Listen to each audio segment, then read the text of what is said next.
Eh bien, bonjour à tous les amis et bienvenue dans cette nouvelle vidéo un petit peu spéciale dans laquelle bon ok j'arrête pardon. Alors oui donc aujourd'hui on se retrouve pour une vidéo un peu différente, on va dire une vidéo un peu plus détente entre mes vidéos bricolage hardcore.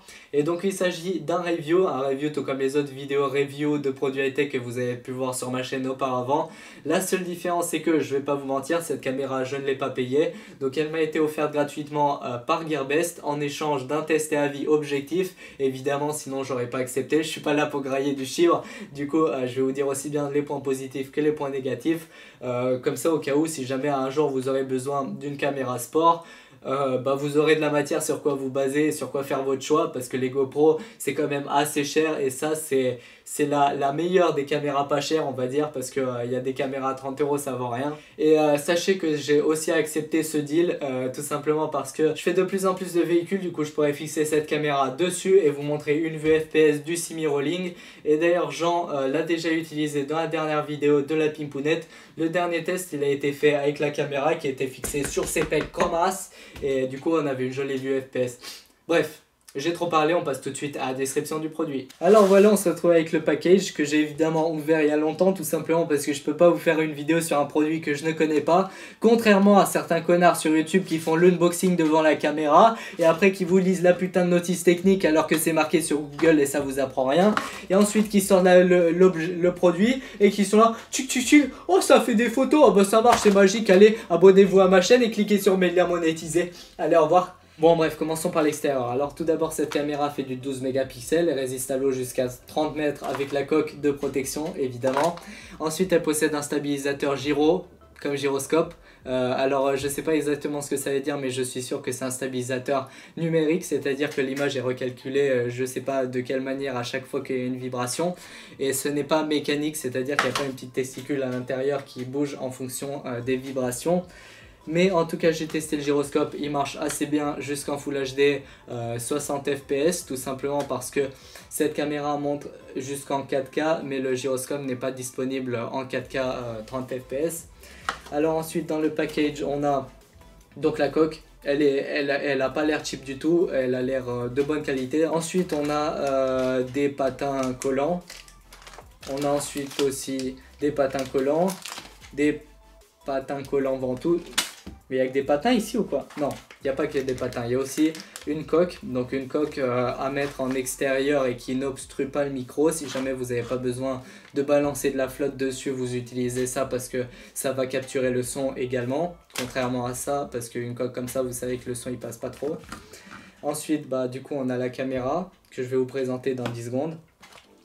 On a différentes fixations pour trépied, donc ça c'est une fixation pour trépied, ça c'est une fixation pour vélo ou pour quelconque guidon qui soit. Ensuite on a des rechanges de fixation qui changent le sens, ouais on a des fixations quoi. Encore d'autres fixations et encore d'autres fixations. En fait c'est des fixations différentes, dans des sens différents, et je suppose qu'on peut faire des articulations avec ça ou faire des... je sais pas trop exactement. Et on a une vitre arrière de rechange. Ouais, une vitre de rechange et des petits stickers et un truc pour se fapper dedans. Non, c'est pas pour se fapper dedans. On a aussi des patins collants de rechange. Bon du coup on est bien stacké en patins collants. Je vais rapidement vous montrer la caméra. Alors on commence par l'allumer et puis on va aller dans les settings. Comme vous pouvez le voir, il y a énormément de résolutions disponibles, de la 4K, de la Full HD, 30, 60 et 120 fps. Et pour la 720p, les fps montent même jusqu'à 240 pour faire de la slow motion qu'on va tester un peu plus loin. On peut aussi évidemment régler l'angle de vue entre étroit, médium et large.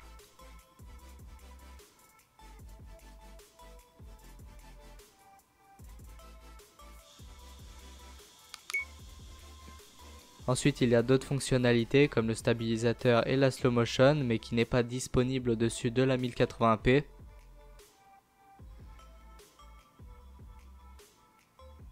Par contre en 1080p on ne peut pas régler l'angle de vue, donc la largeur de l'angle, je sais absolument pas pourquoi, mais en échange on peut activer le gyro. Ensuite on a le mode timelapse qui est même disponible en 4K et ça c'est vraiment cool, et ici on peut donc choisir l'intervalle en secondes entre chaque prise de photo. Et puis on peut switch entre le mode photo et le mode vidéo en appuyant brièvement sur le bouton on/off.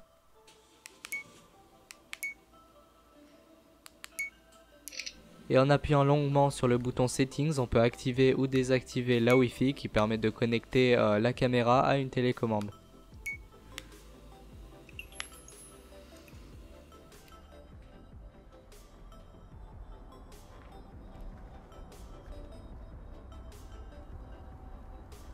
Alors voilà ce que ça donne pour les vidéos en plein jour, je n'ai pas grand chose à redire, elle est presque aussi bien que la caméra Sony à 1000 balles que j'utilise pour mes vidéos, à part pour le focus parce qu'elle ne focus pas à faible distance, c'est-à-dire à moins d'environ 25 cm, mais ça vraiment c'est du chipotage. Mais bon, d'un côté c'est assez normal et surtout faite pour filmer des paysages et pas pour filmer des choses en macro.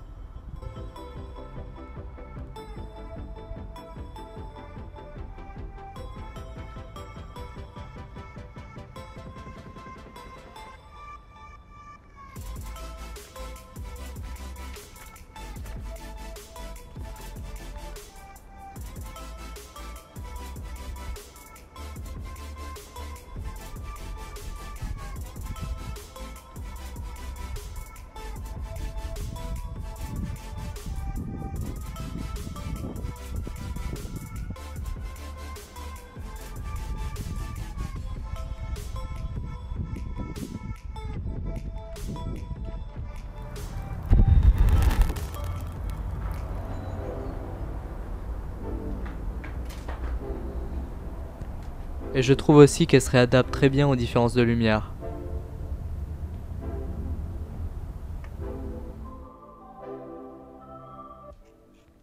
Pour la basse lumière comme là ici dans la cave, elle commence à avoir un petit peu de grain et perd en netteté, mais rien de trop grave comparé à ma caméra que j'utilisais avant pour faire mes vidéos. Elle valait 200 balles et était 100 fois pire en termes de grain et de netteté en basse lumière. Mais pour une caméra sport, elle s'en sort vraiment pas mal dans mon atelier, surtout que d'un côté de la cave il y a une LED qui est morte et je l'ai remplacée par une LED jaune de faible puissance et il fait très sombre et du coup franchement ça va.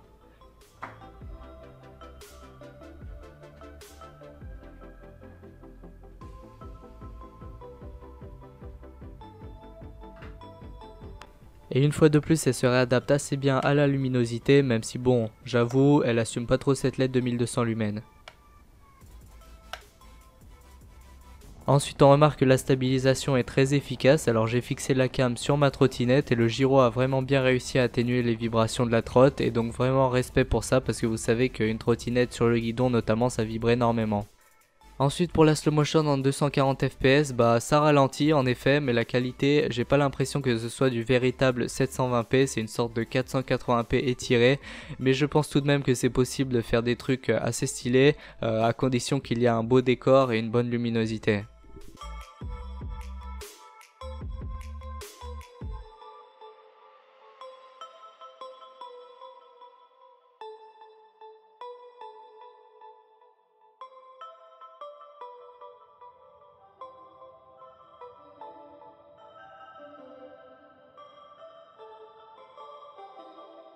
Ensuite en timelapse je trouve que c'est vraiment magnifique, surtout qu'on peut faire ça même en 4K, mais là c'est mon tout premier timelapse et je savais pas trop combien de place ça allait prendre sur ma carte SD.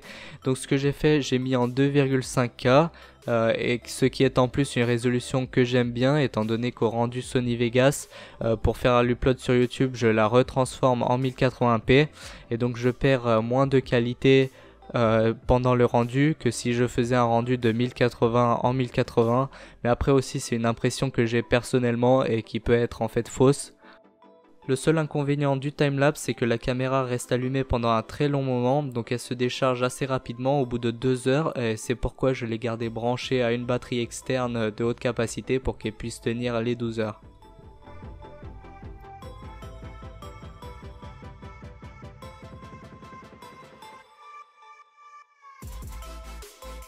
Après en photo évidemment elle s'en sort bien comme bon nombre de caméras, les couleurs sont bien respectées et en fait elles apparaissent même plus vives que sur une GoPro parce qu'en fait j'ai l'impression que les vidéos et photos d'une GoPro paraissent un petit peu fades. Voilà, alors en conclusion j'ai été agréablement surpris par la qualité de cette caméra comparé à ce que j'ai pu essayer avant et ce que j'ai pu trouver avant sur internet, donc des tests vidéo, des comparatifs etc. En tout cas, ce que je peux vous dire d'office, c'est oublier les GoPro, c'est 300 voire 400 euros plus cher qu'une caméra comme ça pour quasiment la même chose, si ce n'est pas exactement la même chose. En tout cas, tournez-vous vers des copies moins chères. J'ai regardé aussi les copies de caméras PNJ. Donc les PNJ elles sont disponibles dans les magasins français comme Boulanger. Il y a aussi les Xiaomi YI qui ont sorti des gammes de caméras vraiment pas mal, qui montent jusqu'en 4K. Mais en tout cas, sachez qu'aucune d'elles ne possède une gamme aussi large de résolution disponible. Donc ça, c'est un bon point positif de cette caméra. Et puis de toute façon, aucune des caméras, ni même la GoPro Hero 4 ne fait de la vraie Full HD, de la vraie 4K pardon. C'est en fait des espèces de 4K à 60 mégabits par seconde. C'est pas un débit suffisant pour une vraie 4K, c'est une sorte de résolution un peu supérieure à la 1080p et puis étirée je sais pas comment. Ils ont rajouté des pixels là où il y en avait pas, ils en ont inventé, et du coup ça n'a rien à voir avec la vraie 4K qui a un débit énorme dans genre 140 mégabits par seconde. Et bon, en tout cas, c'est meilleur que la Full HD, vous perdez beaucoup moins en qualité lorsque vous faites un rendu. Et donc c'est vraiment bien quand même comme résolution, la 2,5K et la 4K, même si c'est pas la vraie qui existe, qui se fait avec des caméras à 2500 euros. Mais en tout cas, cette caméra, je peux dire que je la conseille aux petits youtubeurs, aux youtubeurs débutants dans le bricolage, etc. Parce que moi franchement j'aurais aimé avoir cette caméra au début quand je commençais mes vidéos, et surtout que vous pouvez lui acheter un micro pour pas très cher. Vous achetez un micro externe qui est compatible avec cette caméra, vous la branchez dedans et du coup vous avez un micro de bonne qualité. Donc voilà, ça c'est pratique, et j'ai mis aussi dans la description le lien de la caméra si jamais vous êtes intéressé par cette caméra, et aussi juste en dessous le lien d'un youtubeur, un ricain sûrement, qui a fait des samples vidéo beaucoup plus stylés que ce que j'ai pu faire moi. Donc si jamais vous voulez avoir plus de volume vidéo et de la vidéo plus stylée, n'hésitez pas à cliquer sur ce lien. Voilà, sur ce, j'espère que ce review vous a été utile, et sur ce, je vous laisse, on se retrouve très bientôt pour une nouvelle vidéo.